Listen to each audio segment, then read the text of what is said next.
mengucap syukur Tuhan untuk kasih setia Tuhan yang begitu ajaib dalam hidup kami. Terima kasih Tuhan, sampai hari ini Tuhan Yesus, kami melihat betapa dahsyat Tuhan dalam hidup kami Tuhan. Pemeliharaan Tuhan, penyertaan Tuhan, penyediaan Tuhan yang tidak pernah berakhir dalam hidup kami. Kami mengucap syukur Tuhan.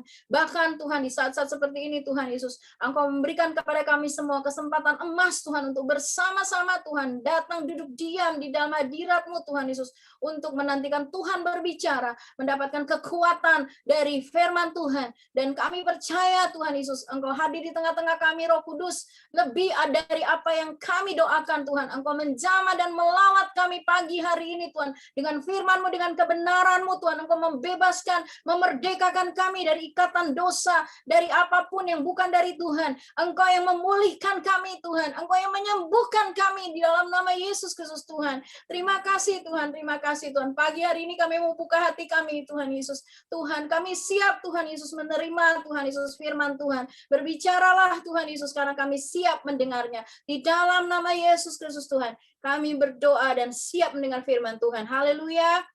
Amin. Oke, shalom Bapak Ibu. Puji Tuhan. Tuhan kita luar biasa ya Bapak Ibu. Walaupun kemarin kita semua bersama-sama ya, kita merasakan kita sangat kehilangan ya teman pelayanan kita, adik kami yang luar biasa, yang dedikasi pelayanannya dibuktikan dengan luar biasa sampai akhir ya, dia boleh bersama-sama melayani. Tapi kita sama-sama percaya waktunya Nina sudah selesai ya, sudah saatnya Nina kembali kepada Tuhan, kepada penciptanya. Dan Bapak Ibu, kita semua yang tinggal, mari kita siapkan hidup kita supaya pada saatnya nanti harinya di mana waktunya sudah selesai dan kita dipanggil pulang. Bapak Ibu, kita boleh membawa pertanggungjawaban kita kepada Tuhan. Tuhan akan mengatakan, "Sabaslah hambaku yang baik." Ya. Dan pagi hari ini Bapak Ibu, saya akan meneruskan ya khotbah-khotbah beberapa minggu yang lalu dari Pak Paulus ya, dari Pak Petrus, kemudian Pak Paulus juga Ibu Popi. Jadi masih sekitar bagaimana Bapak Ibu kita dipakai Tuhan ya, bagaimana hidup kita ya, kita diselamatkan gitu ya, untuk menyelamatkan gitu ya. Kita diutus Tuhan ya. Kita ada di dunia ini Saudara dengan tujuan ilahi. Nah, pagi hari ini mari kita baca di dalam 2 Korintus 3 ayat 3. Ini judul tema khotbah saya, tapi saya sebentar Bapak Ibu ya, saya share screen dulu sebentar.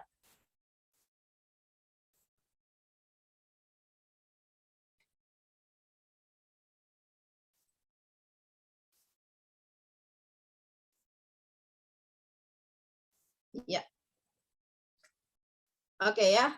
Epistles of Christ ya, Epistles of Christ ya. Saudara cari di Google itu pasti akan ketemu ya, pasti ketemu ya, karena kalau di Alkitab bahasa Indonesia itu judulnya Surat Kristus gitu ya. Jadi kalau saudara mau baca, mau cari di Google itu Letter of Christ, itu nggak akan ketemu gitu ya, tapi saudara akan ketemu namanya Epistles of Christ. Nah, Bapak Ibu mari kita baca ayatnya di dalam 2 Korintus 3 ayat 2 sampai 3 ya, 2 Korintus 3. Bapak Ibu baca dari rumah sama-sama, sorry. Ya, Bapak Ibu baca dari rumah, saya baca dari sini sebentar.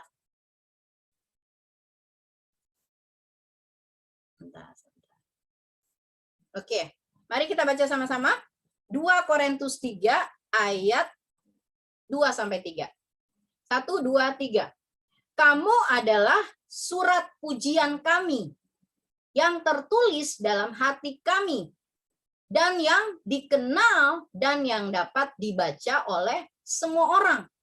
Karena telah ternyata bahwa kamu adalah surat Kristus yang tertulis, yang ditulis oleh pelayanan kami, ditulis bukan dengan tinta, tetapi dengan Roh Allah yang hidup, bukan pada loh-loh batu, melainkan pada loh-loh daging, yaitu di dalam hati manusia.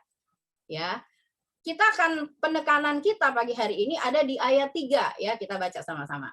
Sekali lagi Bapak Ibu ya. 2 Korintus 3 ayat 3. 1, 2, 3. Karena telah ternyata bahwa kamu adalah surat Kristus yang ditulis oleh pelayanan kami. Ini kata Paulus. Ditulis bukan dengan tinta, tetapi dengan roh dari Allah yang hidup. Bukan pada loh-loh batu, melainkan pada loh-loh daging, yaitu di dalam hati manusia. Ya, Bapak Ibu. Epistle saya lihat dari arti bahasa Yunaninya, Bapak Ibu, adalah epistol, ya. Bahasa Yunaninya epistol atau surat, ya. Suatu tulisan yang ditujukan atau dikirimkan kepada seseorang atau sekelompok orang, biasanya berupa surat didaktik atau surat pembelajaran atau pengejaran yang elegan dan formal, ya. Jadi bukan kayak surat-surat dulu kita kan suka ada sahabat jauh gitu ya, kita kirim surat apa. Ini lebih kepada hal-hal yang lebih formal mungkin ya. Nah, Bapak Ibu, kita tahu bersama bahwa Paulus ini dikenal dengan rasul yang sering mengirim surat. Ya apa iya Bapak Ibu ya? Kita lihat kan surat pertama dia adalah surat 1 Korintus 1, 1 Korintus, 2 Korintus, kemudian Roma ya. Itu adalah surat-surat Paulus yang pertama gitu. Nah, kalau Saudara teliti gitu ya, saya pernah bawa dalam firman dulu yang saya beri judul Duri dalam Daging. 1 Korintus ini ditulis Paulus gitu ya untuk jemaat di Korintus gitu ya, jemaat di Korintus yang baru dibangun oleh Paulus gitu ya. Itu Saudara berisi nasihat-nasihat buat jemaat di Korintus ya. Jadi waktu itu kalau Saudara baca di Kisah Para Rasul 18 itu adalah pelayanan pertama Paulus ya di Korintus gitu ya. Nah, setelah dia pelayanan di sana kira-kira 8 bulan, dia meninggalkan Korintus, Saudara, dia melanjutkan perjalanan dia ke Efesus, ke kota-kota. Kita baca gitu Saudara di Kisah Para Rasul. Nah, kemudian dia mengirim surat. Nah, surat 1 Korintus ini Paulus kirim ketika dia ada di kota Efesus ya. Jadi dari Korintus dia ke kota Efesus dan kemudian dia mengirimkan surat 1 Korintus ini gitu. Kenapa dia harus kirimkan? Karena dia mendengar gitu ya. Nah, biasanya yang suka bawa surat itu yang suka bawa surat dari Paulus itu Titus ya.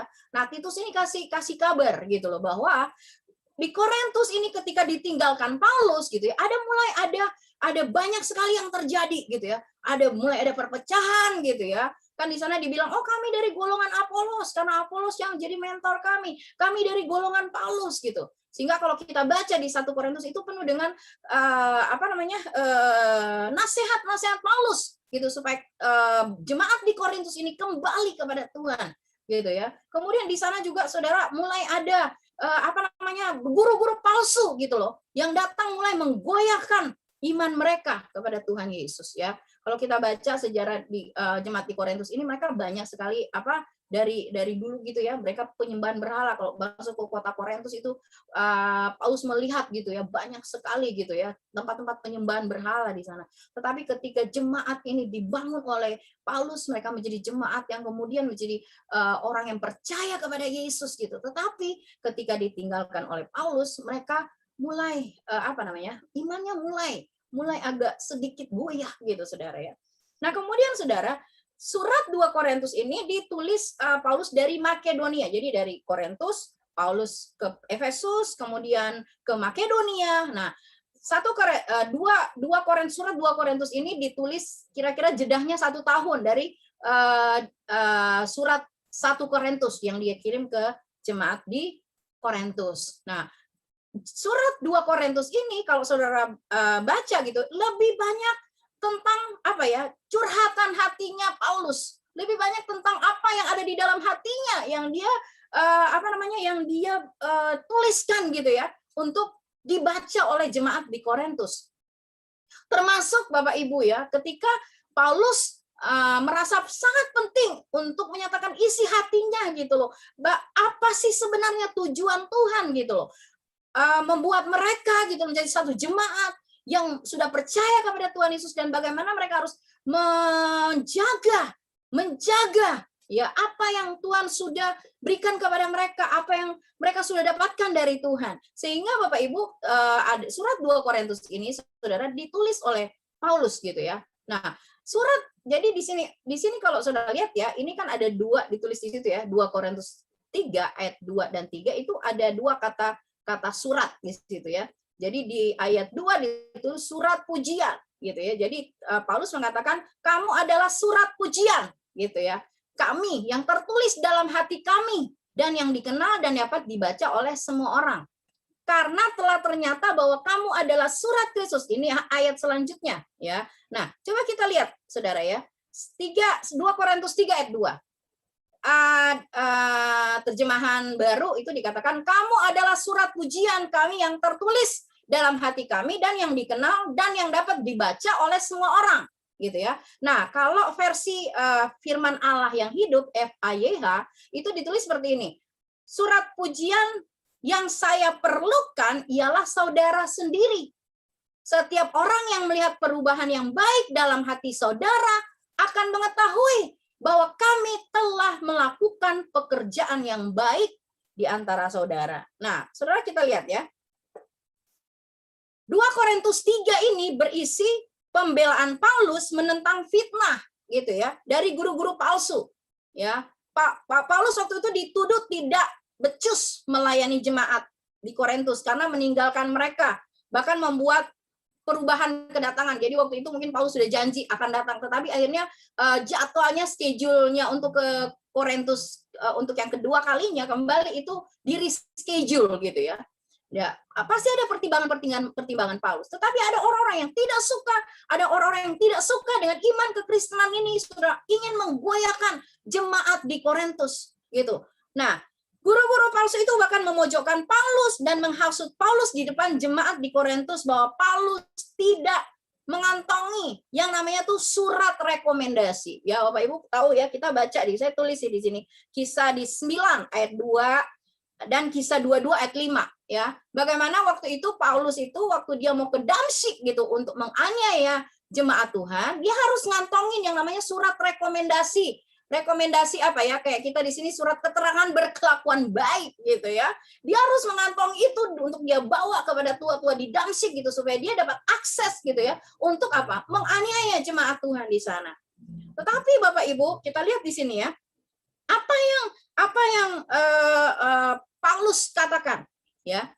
Surat pujian Paulus ya. Jadi dia bilang dia tidak memerlukan surat rekomendasi atau surat keterangan berkelakuan baik itu gitu ya.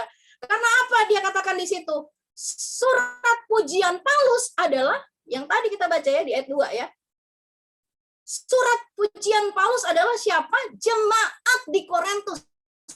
Jemaat yang dia layani. Itu merepresent Saudara kelakuan baik atau apa yang sudah Paulus lakukan ya. Terus dikatakan apa? Tertulis di dalam hati, itu bersifat pribadi gitu ya. Bersifat pribadi dan apa? Permanen gitu. Dan itu tidak akan goyah, tidak akan goyah oleh kondisi apapun yang sedang terjadi saat itu di tengah-tengah jemaat Korintus. Kemudian dikatakan selanjutnya oleh Paulus, dikenal dan dapat dibaca semua orang. Ya, berarti apa, Saudara? Surat pujian itu maksudnya bisa dilihat dari perubahan hidup dari jemaat di Korintus. Ya, jadi Paulus tidak tidak memerlukan ya yang namanya surat rekomendasi gitu ya. Surat apa tuh namanya tuh kalau kita bilang di sini ya. Ya. Yang untuk supaya orang-orang tuh tahu, oh ya Paulus tuh pernah begini gitu ya, pernah melayani jemaat di Korintus gitu, ada nih keterangannya gitu, apa yang sudah Paulus lakukan gitu ya, dia di Korintus gitu, dia kerja, dia nggak nyusahin orang gitu, enggak Bapak Ibu ya, tetapi semua itu bisa dilihat Bapak Ibu ya, di tengah-tengah jemaat Korintus sendiri, orang bisa melihat di sana maka tuh Paulus mengatakan kamu adalah surat pujian ya. Jadi yang tadi saya tulis di sini tuh, ya kalau zaman sekarang itu katanya surat sakti, ya kan? Kalau udah ditandatangani oleh orang-orang yang sakti gitu ya, wah bisa dipakai di mana, bisa dipakai di mana, bisa dipakai di mana. Paulus mengatakan, saya tidak butuh itu. Karena apa? Suratnya sudah terlihat dengan jelas. Ya, surat pujian, kata Paulus. Paulus tidak membutuhkan surat rekomendasi dari hasil pelayanannya, karena orang dapat melihat bukti dan hasil dari pelayanannya pada jemaat di Korintus. Ya, Bapak Ibu, banyak hamba-hamba Tuhan ingin dibuatkan pengesahan gitu loh, bahwa dia sudah melakukan ini itu gitu ya, diberikan minta surat gitu loh, bahwa dia sudah melakukan A, B, C, D dan lain sebagainya. Tapi Paulus mengajar supaya orang boleh melihat hasil pelayanan kita dari orang-orang yang kita layani. Ya Bapak Ibu. Nah, di sini saya tulis Bapak Ibu ya.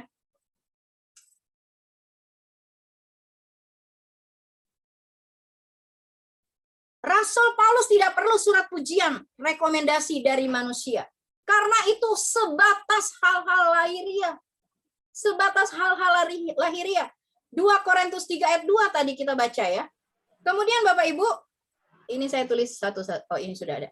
Surat rekomendasi, saya ulang lagi ya. Saya ulang lagi. Ini kita bicara di hari ini bicara tentang surat ya. Tadi saya sudah katakan tadi, surat pujian Paulus adalah siapa Bapak Ibu?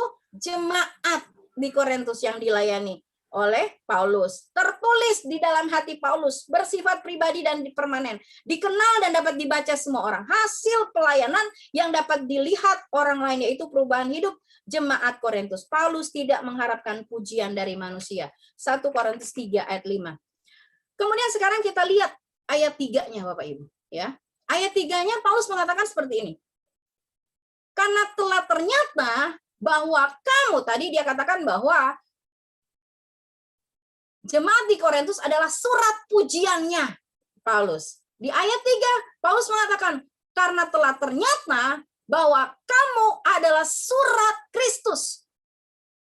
Surat Kristus yang ditulis oleh pelayanan kami.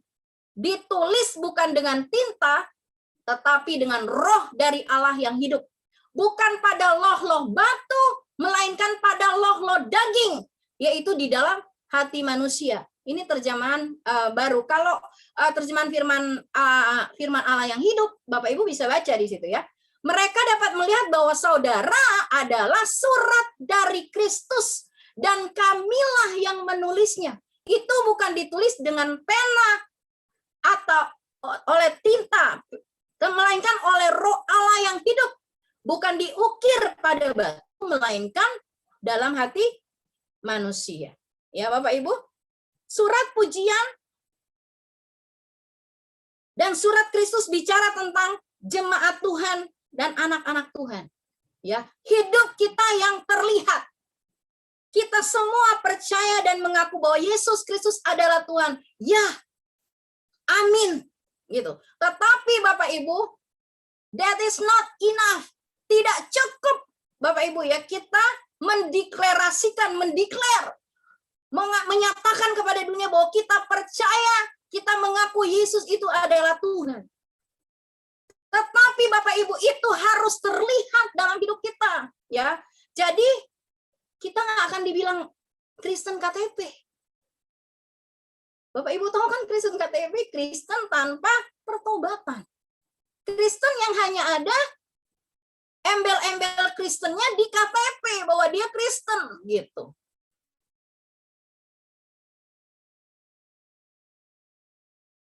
Kita adalah surat Kristus yang harus dapat dibaca semua orang.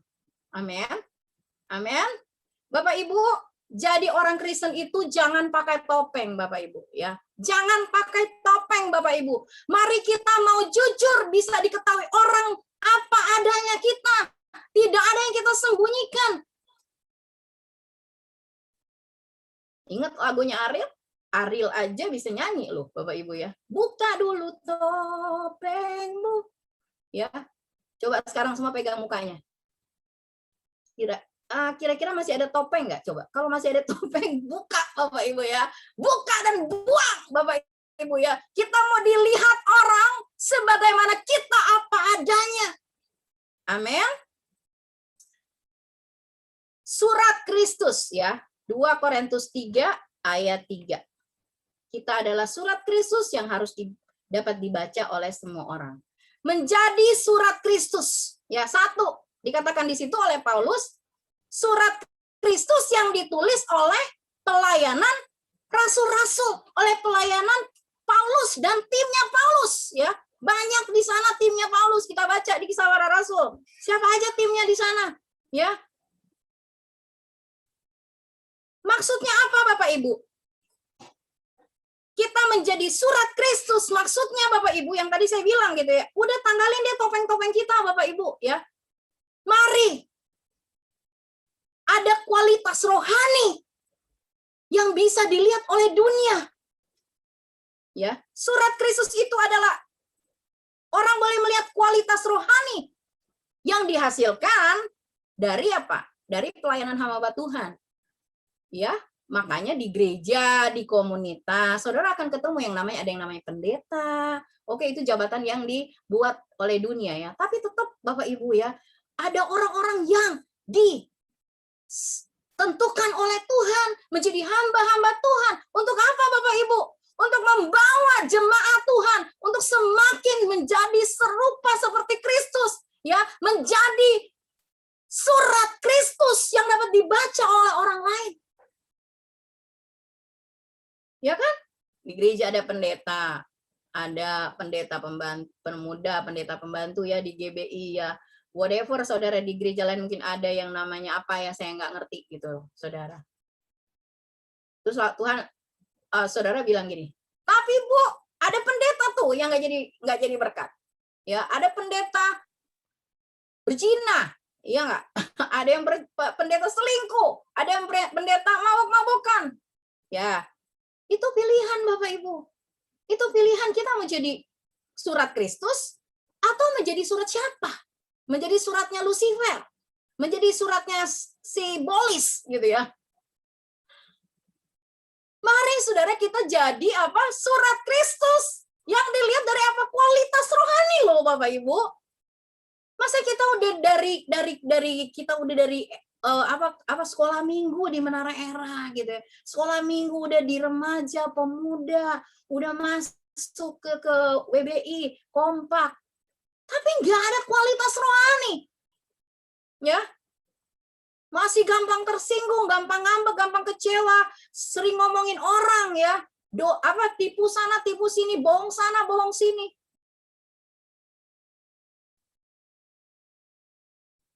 Nah, Bapak Ibu lihat ya. Di sini saya tulis satu-satu.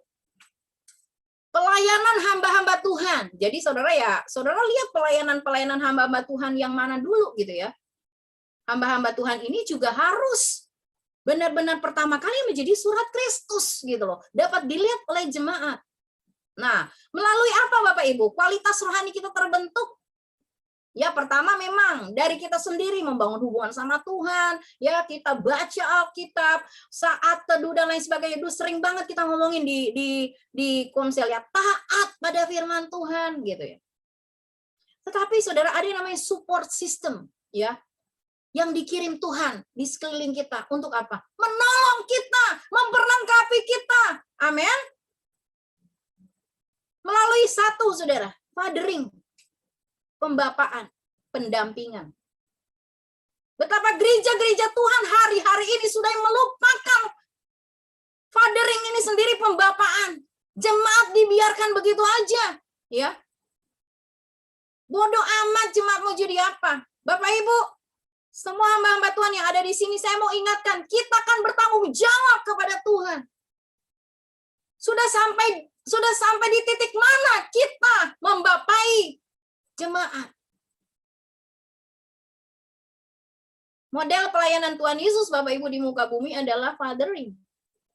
Bahkan dia one on one Bapak Ibu ya. Dari 12 rasul dia pilih yang tim intinya Bapak Ibu.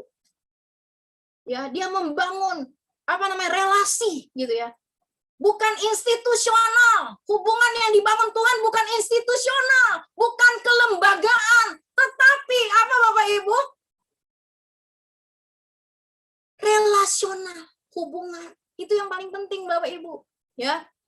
Gereja jangan menjadi gereja yang cuek satu dengan yang lain. Ditanya, kamu kenal nggak yang namanya Pak Santo? Di sini bilang, yang mana yang Pak Santo ya? Terus saya bilang, tuh yang duduk di sebelah Pak Paulus. Gitu ya. Mungkin ada yang nggak kenal Pak Santo. Atau hamba-hamba Tuhan sendiri di sini nggak kenal siapa namanya Pak Santo. Oh, kenal pasti ya. Gitu ya. Kalau mungkin 100, 200 orang masih. Tapi kalau udah 1000, 2000, 3000, 10.000 orang gitu ya. Apakah masih nih gereja? Masih ada fathering.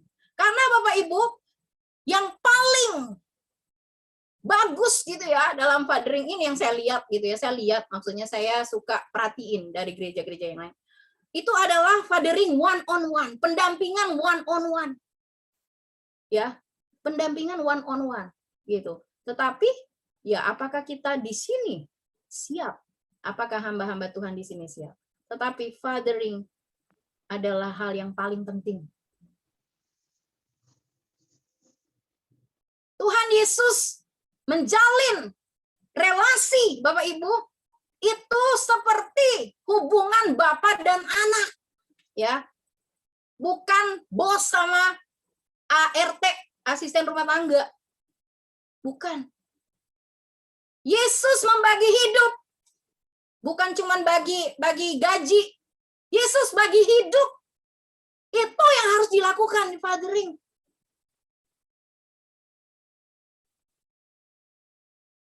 Elisa, ya kan? Siapa lagi? Musa, Yosua, Paulus, Timotius. Ayo sudah sebutkan. Tetapi mereka menjadi orang-orang yang hebat. Bahkan Elisa mendapat double porsi. Elisa mendapat double porsi dari Elia. Saudara, fathering yang baik adalah ketika pemimpin-pemimpin siap memperlengkapi jemaat untuk menjadi apa? Jemaat bahkan yang lebih dari dia sendiri. Jangan iri. Ada yang, waduh, dia masih muda tapi hebat. Wah, nggak boleh. Gitu. Kita harus yang paling top, gitu, yang paling oke, gitu. Gak bisa, Bapak Ibu. Kita harus mendorong orang-orang di sekitar kita untuk apa? Untuk mereka juga mempersiapkan, upgrade diri mereka, memperlengkapi diri mereka. Kita support, kita dampingi. Untuk apa? Mereka boleh menemukan kekuatan-kekuatan potensi-potensi ilahi yang Tuhan sudah berikan kepada mereka. Sangat miris Bapak Ibu melihat gereja-gereja yang membiarkan jemaat Tuhan berjalan sendiri. Makanya disediakan yang namanya komsel Bapak Ibu. Ya, karena dalam kondisi-kondisi sekarang ini hamba-hamba Tuhan bisa menjangkau Bapak Ibu tuh melalui komunitas-komunitas anak-anak youth gitu ya. Memang saya sedih juga gitu karena ada banyak yang masih cuek-cuek gitu loh. Ini penting banget Bapak Ibu, penting banget. Sangat penting memiliki pembina rohani, orang tua rohani, kakak rohani, sangat penting. Bapak akan menegur anak jika salah. Kalau sahabat yang baik, ya mungkin ya, gitu ya. Bisa memberikan nasihat untuk kebaikan, tapi kadang-kadang mungkin ya paisengki gitu ya, sungkan gitu ya. Tetapi Bapak karena dia sayang sama anaknya, dia akan kasih tahu kalau anaknya salah. Ini adalah fathering. Kita menolong orang-orang yang kita dampingi untuk apa? Hidup mereka lebih baik. Hidup mereka lurus di hadapan Tuhan. Jangan belok sana, jangan belok sini. Amin Bapak Ibu, khususnya hamba-hamba Tuhan di sini ya. Banyak pendeta gitu ya, jangan cuek Bapak Ibu, jangan cuek. Ya, saya mohon dengan sangat jangan cuek gitu ya. Ini bukan hanya tugas Pastor Diana atau saya, Ibu Poppy, Ibu Rosita, ya, Pak Paulus, Pak Uwi gitu ya. Tugas hamba-hamba Tuhan ya yang Tuhan sudah tentukan ya. Bahkan Bapak Ibu fathering ini harus dimulai dari keluarga inti ya. Bapak-bapak di sana berfungsi sebagai bapak yang adalah gambaran dari Bapa di surga. Ya, bapak-bapak harus dipulihkan self image-nya. Waktu itu sudah dikotbahkan oleh Pak Paulus. Yang pertama ya, jadi yang tadi apa Saudara? Fathering, pembapaan. Sangat penting. Kedua apa Saudara? Discipleship. Pemuritan. Ya. Dimuridkan dan disiplin Bapak Ibu ini tidak bicara tentang ruang dan waktu. Wah, kita kan nggak bisa mana bisa gitu loh. Kita bikin apa yang namanya MSK, Dulos Camp. Bapak Ibu, untuk discipleship tidak ada batasan yang membuat kita tidak bisa dimuridkan. Amin. Apalagi sekarang Tuhan sudah sediakan begitu banyak fasilitas. Ya, mungkin banyak yang keberatan, mungkin ya pertama mungkin ya soal kuota jika menggunakan internet dan lain-lain. Itu kendala-kendala. Kami juga pengurus sama Tuhan di gereja memperhatikan gitu ya hal ini gitu ya. Kami kami berembuk gimana caranya supaya jemaat ini dapat ditangani, karena saudara untuk pelayanan visitasi untuk hari-hari ini saudara tahu apa kondisi kita saat ini. Tetapi saya yakin ini tidak bisa, Bapak Ibu, untuk apa? Kita tidak bisa membuat gereja itu mati. Tidak ada aktivitas. Maksudnya tidak ada yang tadi ya, dari fathering, kemudian apa? Discipleship. Yohanes 8 ayat 31 sampai 32. Boleh nggak saya minta tolong Ibu Popi baca? Yohanes 8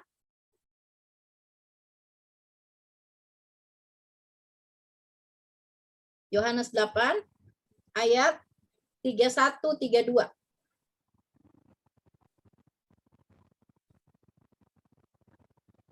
Oke, Yohanes 8 ayat 31-32, firman Tuhan. Kemudian Yesus berkata kepada orang-orang Yahudi yang sudah percaya kepadanya, kalau kalian hidup menurut ajaranku, kalian, ini sebentar ya, ini bahasa Indonesia sehari-hari ya, Yes. Cari yang PB. Ya, maka katanya kepada orang-orang Yahudi yang percaya kepadanya, jikalau kamu tetap dalam firman-Ku, kamu benar-benar adalah murid-Ku, dan kamu akan mengetahui kebenaran, dan kebenaran itu akan memerdekakan kamu. Amin. Thank you Ibu Popi ya. Jadi kita lihat di sini siapa murid itu menurut apa yang dikatakan Tuhan Yesus dalam Yohanes 8 ayat 31. Saudara bisa jawab sendiri, tadi sudah dengar ya. Murid itu adalah apa, Saudara? Mereka yang tetap dalam firman Tuhan. Amin. Mereka yang tetap tinggal dalam firman Tuhan. Jikalau kamu tetap dalam firman-Ku, kamu benar-benar adalah murid-Ku. Bapak Ibu, jadi Kristen itu jangan jadi follower aja ya. Waktu Tuhan Yesus melayani di muka bumi, banyak follower Bapak Ibu ya. Ribuan, banyak gitu ya. Mungkin Alkitab juga nggak tulis semuanya gitu ya. Tuhan Yesus kemana-kemana, ribuan orang Bapak Ibu yang ngikutin. Follower banyak kepentingan Bapak Ibu ya. Cuma ngikut Tuhan karena punya maksud dan tujuan ya, punya kepentingan. Kalau murid Bapak Ibu, 12 murid Tuhan Yesus ikut dengan Tuhan Yesus kemanapun ya. Sekolah, kuliah sambil apa? Praktek. Udah gitu masih aja ada satu yang ngebelot. Iya enggak? Ada satu yang nggak percaya. Ada yang satu apa? Ada yang satu menolak, meninggalkan. Banyak mereka semua. Padahal sudah bersama-sama dengan Tuhan Yesus loh. Tapi ini betapa pentingnya Bapak Ibu pemuritan ya. Murid adalah orang yang tetap tinggal dalam firman.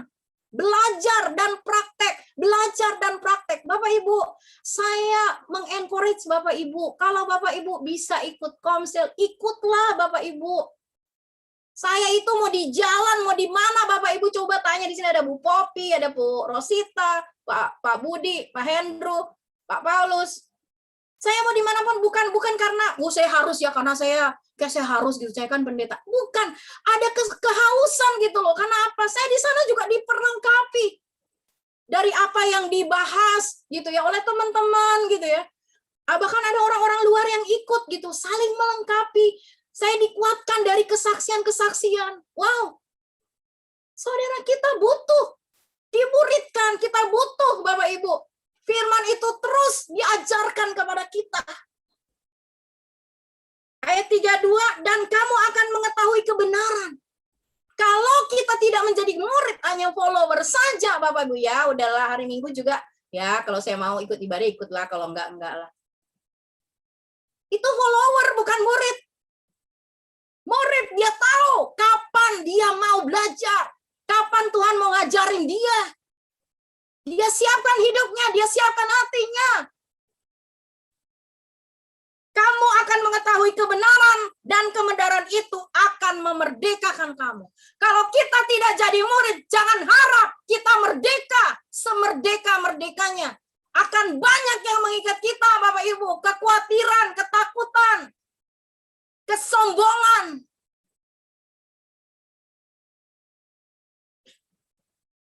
Sekali lagi Bapak Ibu ya, kita harus makan solid food, namanya makanan keras. Tuhan sayang sama kita.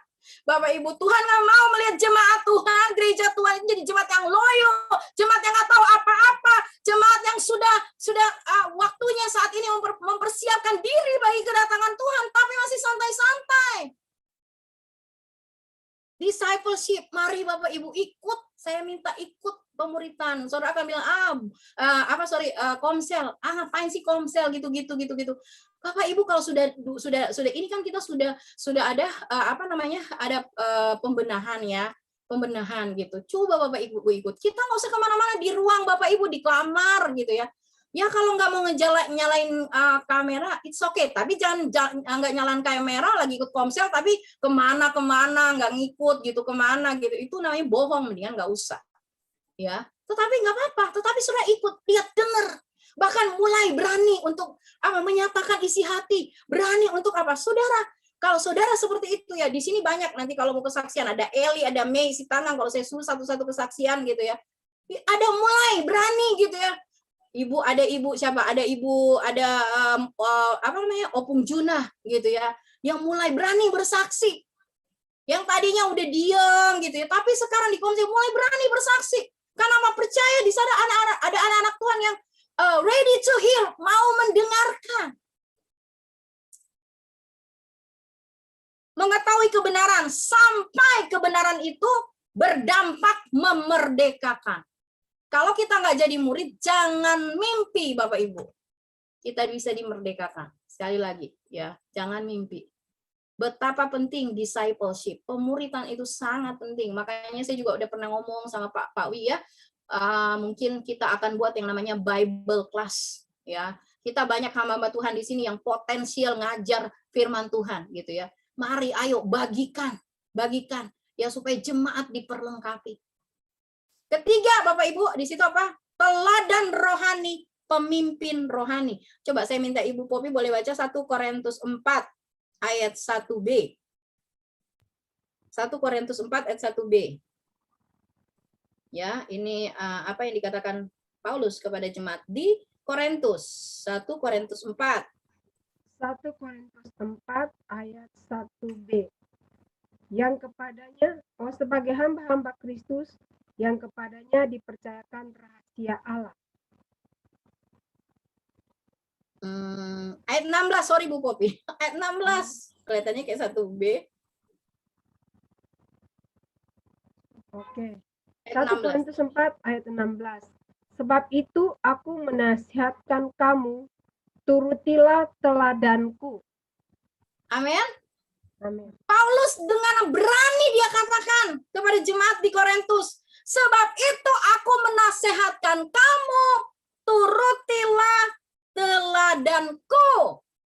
Amin. Hamba-hamba Tuhan yang ada di sini, berani nggak kita bilang turutilah teladanku, ya? Atau kita bungkam 1000 bahasa karena kita belum jadi teladan. Kita harus jadi teladan, Bapak Ibu ya. Bukan hanya kepada Timotius yang bicara message buat anak-anak Tuhan. Jadilah teladan melalui kesucianmu, melalui perkataanmu, melalui pikiranmu. Tidak. Pemimpin harus jadi teladan rohani. Kalau bilang jemaat ikut komsel, ya ikut komsel juga, Bapak Ibu ya. Jangan jadi kayak siapa tuh? Apa namanya? Yang angkot-angkot itu apa namanya tuh? Gerogol gitu dari konektor. Ya, bukan konektor gitu loh. Apa sih yang ada di stasiun-stasiun itu? Calo. Kayak gitulah gitu ya kan, yang banyakin penumpang masuk ke kendaraan. Gerogol dari kampung rambutan. Gerogol gitu ya. Orang udah masuk ke Grogol, dia masih di kampung rambutan gitu loh. Karena memang dia nggak kepengen ke Grogol. Gimana kita suruh ikut? Mama Tuhan suruh ikut komsel. Kita sendiri nggak ikut komsel, Bapak Ibu ya. Sorry to say ya. Maaf banget. Tapi ini udah harus, Bapak Ibu, ini udah harus dikasih tahu. Ya. Banyak orang masih zaman di zona nyaman gitu. Tuhan katakan dari tadi malam saya ngomong, saudara, terus terang Bapak Ibu, saya siap ini dari malam sampai pagi itu nggak berhenti tuh Pak Wahyuan. Tuhan bilang, keluar dari zona nyaman.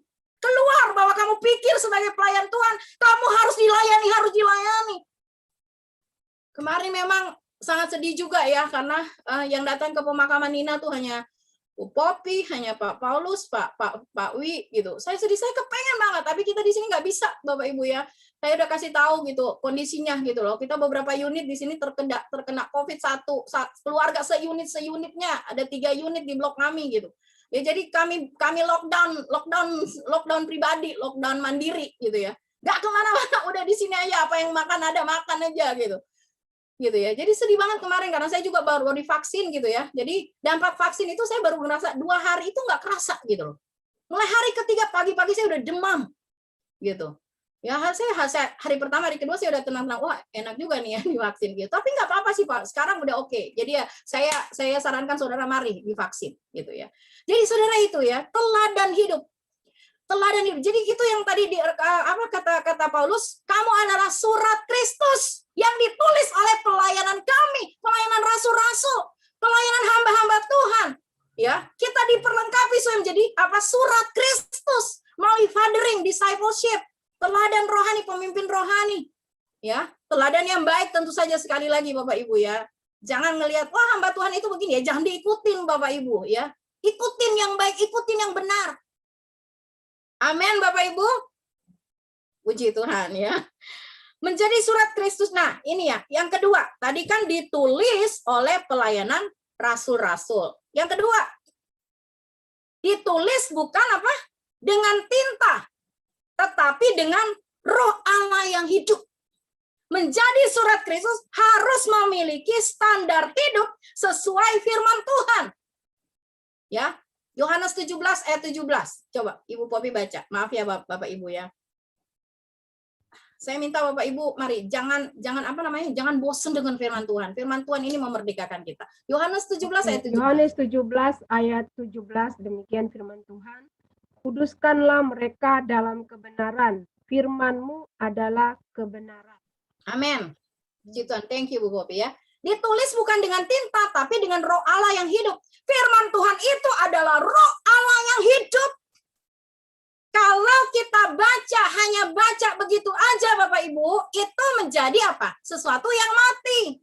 Tetapi ketika firman ini saudara kita ambil, jadi rema, jadi daging dalam hidup kita lakukan, kita akan menjadi surat Kristus. Ya. Firman ini saudara akan hidup di dalam kita. Coba kita baca satu lagi. Coba Bu Popi. Yohanes 6 ayat 63. Yohanes 6 ayat 63. Ini khotbahnya Tuhan Yesus yang bikin orang gemetar sehingga banyak orang yang nggak tahan dengar dan meninggalkan Yesus. Silakan Bu Popi. Yohanes 6 ayat 63, demikianlah firman Tuhan. Rohlah yang memberi hidup, daging sama sekali tidak berguna. Perkataan-perkataan yang kukatakan kepadamu adalah roh dan hidup. Amin.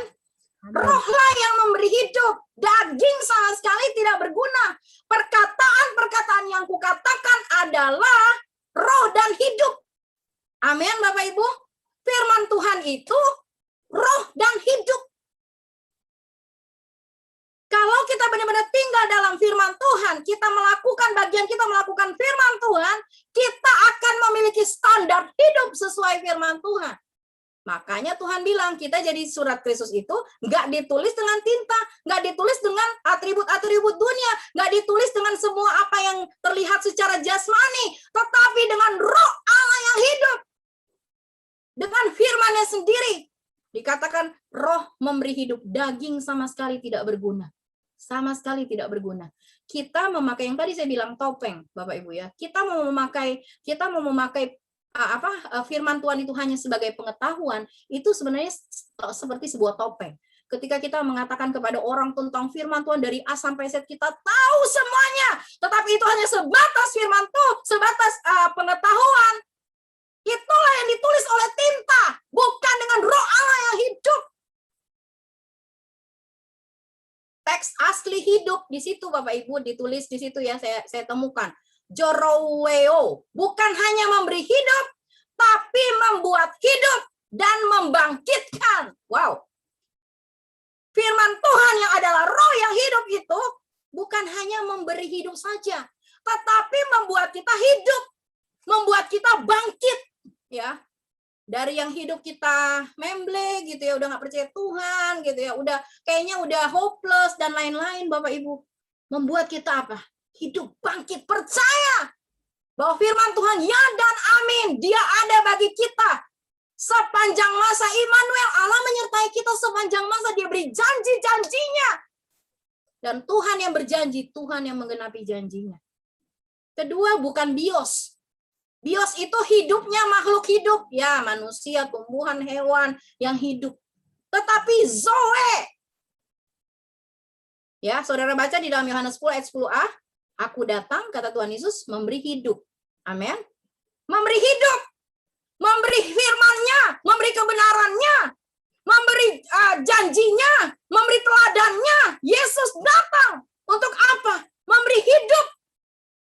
Dan hidupnya itu Zoe, bukan bios. Bukan cuma supaya kita bisa makan, bisa kemana-mana ada uang gitu. Bukan itu. Bukan hanya pemenuhan kebutuhan secara jasmani saja, tetapi lebih kepada pemenuhan kebutuhan roh. Zoe, hidup dalam segala kemaksimalan kapasitas. Ya, ingat waktu saya bilang memperbesar, memperlebar kapasitas. Wow, dengan firman Tuhan hidup kita akan apa? Kapasitas kita pasti diperbesar, ya. Semakin maksimal. Yohanes 10 ayat 10b, dalam segala kelimpahan, more than enough, high quality. Kita menjadi orang-orang Kristen, bukan orang-orang Kristen yang ya gampang kesandung, gampang benci, gampang sakit hati, gampang ninggalin Tuhan, gampang berbuat kejahatan, gampang jatuh dalam kejahatan, gampang jatuh dalam dosa. Tapi kita menjadi anak-anak Tuhan yang hidup sesuai dengan standar firman Tuhan, high quality. Kualitas hidup kita tinggi, ya. Dan apa? Itu harus dilihat loh oleh dunia ini, Bapak Ibu. Apalagi di tengah masa pandemi ini. Kalau mereka lihat hidupnya orang Kristen di media sosial berkoar-koar gitu ya, tentang ini itulah, mulai setuju dengan hoax-hoax gitu ya, segala macam. Bagaimana kita jadi surat Kristus? Firman Tuhan itu nggak tertanam gitu ya.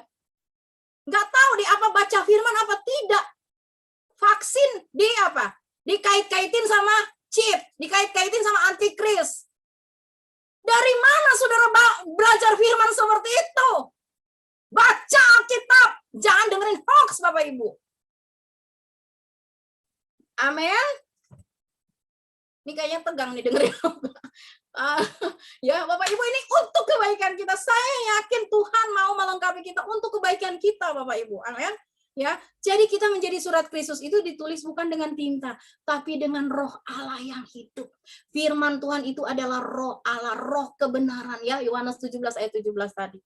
Amin, Bapak Ibu. Rohlah yang memberi hidup. Ya, ingat baik-baik. Rohlah yang memberi hidup. Bagaimana bisa jadi surat Kristus jika hidup kita penuh keluh kesah, sungut-sungut, mudah menyerah, mudah putus asa, temperamental, dendaman, sukar mengampuni, malas, dan lain-lain. Ya, ini semuanya ini adalah roh yang mematikan, spirit kematian ada di sana, Bapak Ibu. Semua hal-hal daging itu, saudara, mengandung kematian. Surat Kristus tidak ditulis dengan tinta, ya, tidak ditulis dengan produk manusia, buatan manusia, agenda-agenda manusia, tapi dicatat oleh Roh Allah yang hidup, di mana di sana ada agenda Tuhan buat hidup kita. Dia mau supaya hidup kita berkemenangan, Bapak Ibu. Dia nggak mau kita terpuruk, Bapak Ibu. Tapi sekali lagi, respon kita terhadap firman Tuhan itu bagaimana? Ketika firman Tuhan itu datang kepada kita. Sekali lagi, surat Kristus tidak ditulis dengan tinta. Tidak ditulis oleh produk manusia, buatan manusia daging. Tapi ditulis melalui firman Tuhan, yaitu roh kebenaran yang menghidupkan. Di sini ada spirit yang menghidupkan. Ya, dan ini mengandung kekekalan, bukan hanya untuk di dunia ini. Kemudian yang ketiga, Bapak Ibu. Surat Kristus itu bukan pada loh-loh batu, melainkan pada loh-loh daging, yaitu dalam hati manusia. Hukum Taurat dalam Perjanjian Lama ditulis pada loh-loh batu, ya. Waktu Musa naik Gunung Sinai itu dapat lempengan itu, ya, itu benda mati. Hukum kasih karunia dalam Perjanjian Baru ditulis pada loh-loh daging, yaitu apa? Hati manusia. Makanya firman itu butuh hati kita, butuh respon hati kita. Kalau Bapak Ibu dengar firman Tuhan yang keras, respon hatinya menolak, berarti firman itu tidak ditulis pada loh, tidak bisa ditulis pada loh kita. Tuhan butuh hati yang lembut untuk apa? Supaya dia bisa menuliskan firman-Nya. Dia bisa menuliskan isi hatinya, Bapak Ibu. Ya, mungkin selama ini ada di antara kita engkau mengeraskan hatimu. Pagi hari ini mari datang kepada Tuhan. Katakan, Tuhan, aku buka hatiku pagi ini. Tuliskanlah isi hatimu di dalam hatiku. Tuliskanlah kebenaran-kebenaranmu di dalam hatiku. Supaya aku boleh menjadi surat Kristus yang terbuka. Amin, Bapak Ibu. Ya, coba boleh Ibu Popi, Ibrani 10 ayat 16 juga sebentar. Yeremia 31 ayat 34 sampai 33 sampai 34. Ibrani 10 dulu ayat 16. Ibrani 10 ayat 16, demikianlah firman Tuhan. Sebab setelah ia berfirman, inilah perjanjian yang akan kuadakan dengan mereka sesudah waktu itu. Ia berfirman pula, aku akan menaruh hukumku di dalam hati mereka dan menuliskannya dalam akal budi mereka. Amin. Amin. Tuhan menaruh hukumnya di dalam hati kita, Bapak Ibu. Bukan di pikiran kita menjadi pengetahuan. Dia menaruh firman-Nya di dalam hati kita. Ya, kemudian Yeremia 31 ayat 33 sampai 34. Yeremia 31 ayat 33 sampai 34. Ya. Tetapi beginilah perjanjian yang kuadakan dengan kaum Israel sesudah waktu itu. Demikianlah firman Tuhan. Aku akan menaruh Tauratku dalam batin mereka dan menuliskannya dalam hati mereka. Maka aku akan menjadi Allah mereka dan mereka akan menjadi umatku. Dan tidak usah lagi orang mengajar sesamanya atau mengajar saudaranya dengan mengatakan, kenallah Tuhan. Sebab mereka semua, besar kecil, akan mengenal aku. Demikianlah firman Tuhan. Sebab aku akan mengampuni kesalahan mereka dan tidak lagi mengingat dosa mereka. Amin. Thank you, Bu Popi. Ya, saya bacakan versi firman Allah yang hidup, ya. Saya bacakan versi firman Allah yang hidup seperti ini. Akan tiba harinya firman Tuhan, aku akan membuat perjanjian baru, kata Tuhan melalui Nabi Yeremia kepada bangsa pilihannya. Aku akan membuat perjanjian yang baru. Jadi ada perjanjian yang lama, dan ini Tuhan katakan, aku akan membuat perjanjian yang baru dengan kaum Israel dan Yahuda. Perjanjian itu tidak sama seperti perjanjian yang telah kubuat dengan nenek moyang mereka ketika aku membawa mereka keluar dari tanah Mesir. Yaitu suatu perjanjian yang telah diingkari oleh mereka. Walaupun akulah yang berkuasa atas mereka. Sehingga aku terpaksa menolak mereka. Demikianlah firman Tuhan. Tetapi itu tadi ayat 32 ya saudara. Ini ayat 33. Tetapi inilah perjanjian baru yang akan kuadakan dengan mereka.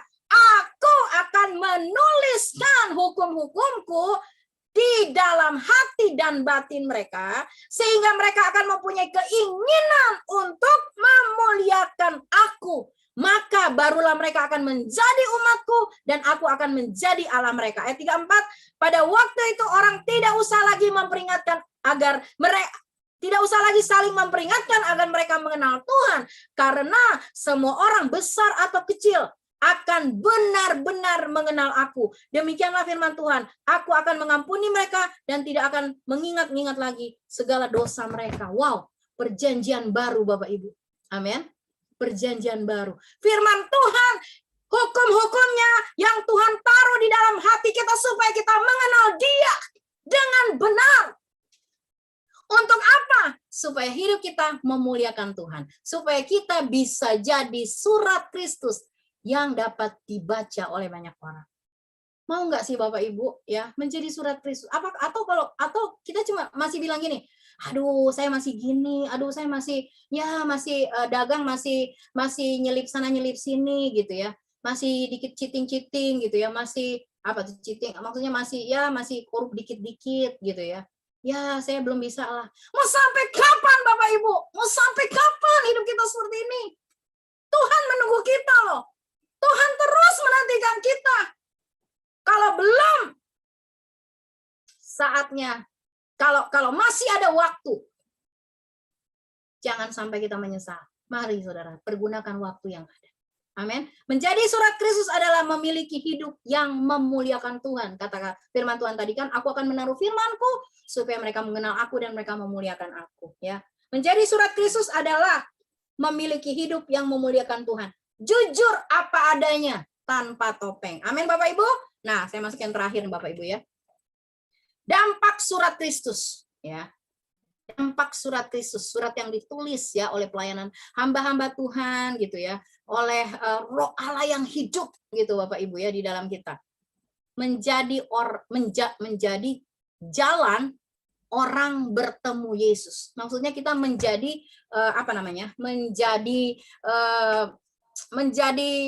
alat ya, menjadi alat dipakai oleh Tuhan untuk membawa orang yang belum percaya kepada Yesus. Untuk apa? Bisa percaya kepada Yesus. Melalui apa? Di hidup kita. Ya. Bagaimana kita bisa menjadi jalan orang bertemu dengan Yesus kalau jalannya itu jelek, jalan itu penuh lubang, batu, lumpur dan lain sebagainya. Orang takut, orang nggak mau, Bapak Ibu. Tapi coba kalau kita menjadi jalan yang baik, ya, jalan yang terbaik, orang bisa merasa nyaman gitu di sana dan mereka bisa bertemu dengan Yesus. Hidup kita harus jadi surat Kristus. Amin. Supaya orang-orang di sekitar kita bisa kita tolong untuk bertemu dengan Yesus. Jadi jangan bilang gini, udahlah itu penginjil kan Pak Petrus udah khotbah ya. Untuk menginjil, menyatakan kabar baik Pak Ibu Popi sudah khotbah gitu ya. Katakan inilah aku, utuslah aku. Tetapi bagaimana kita mau diutus Tuhan kalau kita sendiri nggak siap, Bapak Ibu, ya? Sekali lagi, dampak surat Kristus menjadi jalan orang bertemu dengan Yesus. Apa yang kita lihat, apa yang kita rasakan, dan apa yang kita alami bersama dengan Yesus, pengalaman-pengalaman rohani kita, kesaksian-kesaksian hidup kita akan menolong banyak orang untuk apa? Bertemu dengan Tuhan Yesus. Bertemu dengan hati Yesus, bertemu dengan kasih karunia Yesus. Amin. Amin. Mau nggak sih Bapak Ibu kita kesaksian hidup kita itu bisa nolong banyak orang. Ada orang yang mungkin sudah putus asa gitu ya. Tetapi kita pernah kita pernah melewati masa-masa yang sukar itu. Dan kita ada bersama dengan Yesus. Ketika kita keluar sebagai pemenang, kita akan menyaksikan kepada mereka, Yesus dahsyat. Mari kenal Dia. Tapi melalui kesaksian hidup kita jangan bilang gini, saya pernah dengar tuh dari hamba Tuhan si A, dia pernah bilang loh, dia tuh gini. Orang tuh akan bilang gini, oh melalui orang lain ya. Gitu. Saudara, penginjilan yang powerful itu adalah penginjilan melalui kehidupan kita. Amin. Ya, yang kedua Bapak Ibu,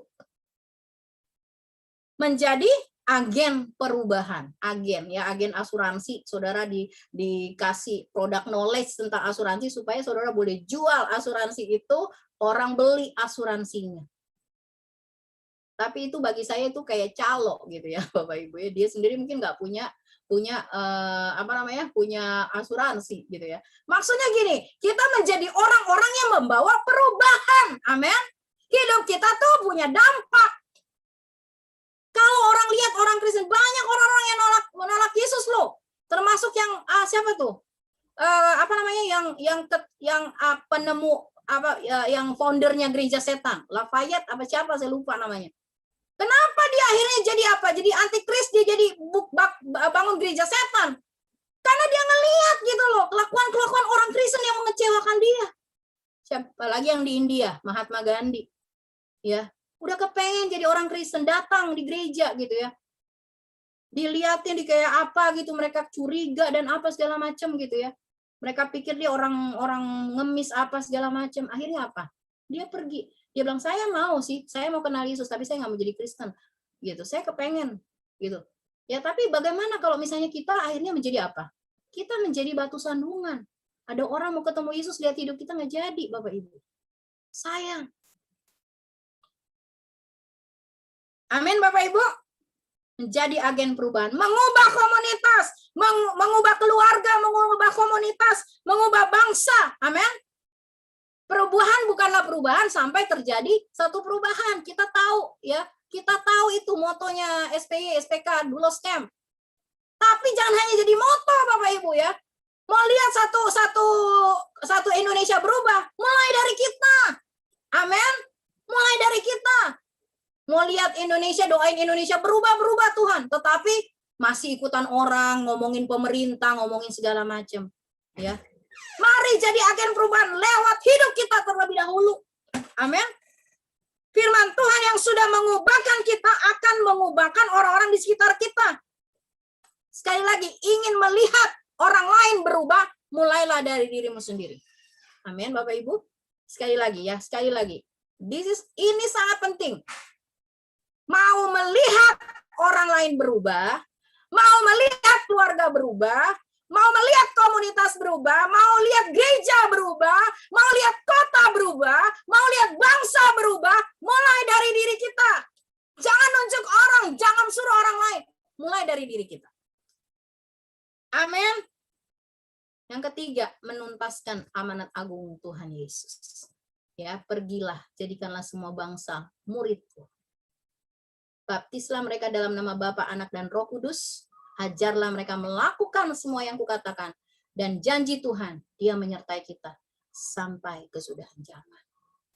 Bapak Ibu, Tuhan menaruh firman-Nya di dalam hati kita agar kita memiliki kerinduan untuk memuliakan Tuhan. Yang tadi kita baca ya, Yeremia 31 ayat 33.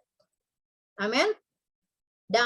Ada dampak gitu loh. Ketika kita mempersiapkan diri kita menjadi surat Kristus. Yang paling terakhir, ini kesimpulannya. Boleh nggak saya minta satu orang baca ya? Pak Beni, boleh nggak Pak Beni yang baca? Ini kesimpulannya.